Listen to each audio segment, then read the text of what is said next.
Okay, now we want to find a characterization of a right triangle.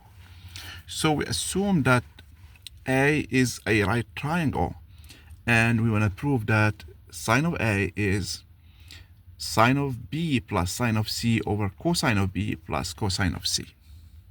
Okay? So assume that we have a right triangle and we want to do this formula here, we want to prove it. There are many ways to do that. So we can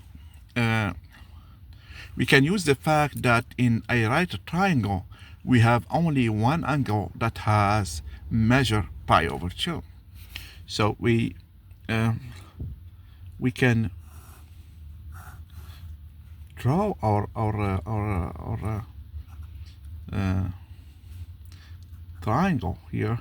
Let's assume this is A, B, and this is C. We use the capital letter for the angles measure and the small letters for the sides, using this convention that the side facing the angle is we're gonna use the small letter for it. So this is C, this is A, this is B. Okay, so you want to prove that the sine of B plus sine of C, okay, and over cosine B plus cosine C is equal to sine of A. So here in our case we assume that the sine of A is going to be 1. So the angle here is going to be the right angle. Okay, so there are many ways to prove this one. So now it's clear that we can use just the ratios. Okay, so we can just use the ratios and prove this one. So we can find the sine of B, the sine of C, the cosine of B, the cosine of C, and the ratio, and see what we can get. But also there is a good formula that we can remember, and this is the one that we're going to use here. So if we have any x and y or b and c, so we know that the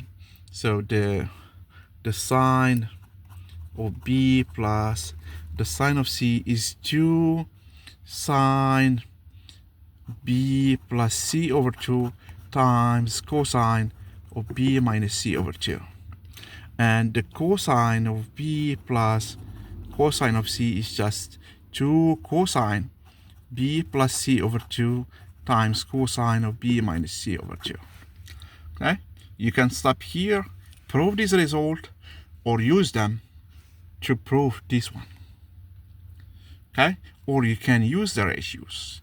You can just use the ratios and see what you can get without using this one. What do I mean by the ratio? It's like sine of b in this case is b over a, and sine of c is c over a. Okay, and use that to get the result. But I'm going to use this one here. Okay, so I'm going to start from this side and show that it's equal to this one. So let's do it. Okay, so using this formula here, I have this. So the sine of b plus the sine of c over the cosine of b plus the cosine of c is just 2 sine b plus c over 2 times cosine b minus c over 2 over 2 cosine b plus c over 2 times cosine b minus c over 2. Okay, now assuming that these one are not 0, I can do some cancellation. Here I can cancel this one, I can cancel by the 2's, and I have this one here. So now before I proceed, I need to see something. So since I'm in a triangle, so the sum of the angles is pi. So I have a plus b plus c is pi. If I divide everything by 2, so what I need here, I need b plus c. So I have b plus c over 2 is just pi over 2 minus a over 2. So I'm going to replace that one by here. I get sine of pi over 2 minus a over 2 over the cosine of pi over 2 minus a over 2. Okay.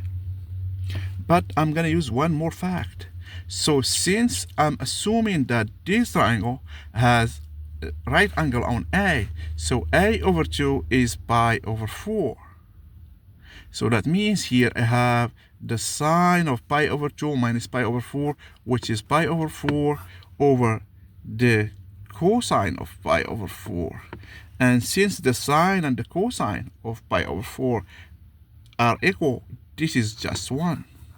So this proves that sine of A is 1.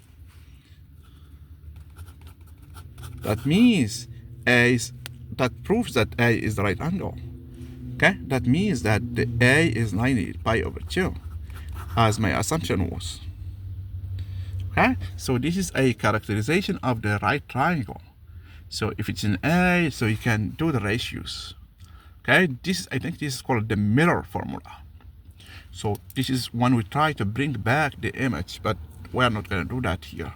So we use the ratio of the right triangle. So this proves the result that we want to do. Other ways, okay, to do this one, you're gonna get, when you do the ratios, you're gonna get something like using this one here. So it's AB plus AC over A squared for the top one, and for the bottom one, you're gonna get A squared over AB plus AC, and when you do the cancellation, you will get 1, and this will prove the result. Okay, I think this will end our video here. You can also assume, before we do so, before we finish this video, you can assume any other angle. Okay, you can assume any other angle. Does it work? Try it out. So assume that I use two facts. I assume that the triangle is right in A. So can you assume that it's right in B and prove this result? Okay, try it out.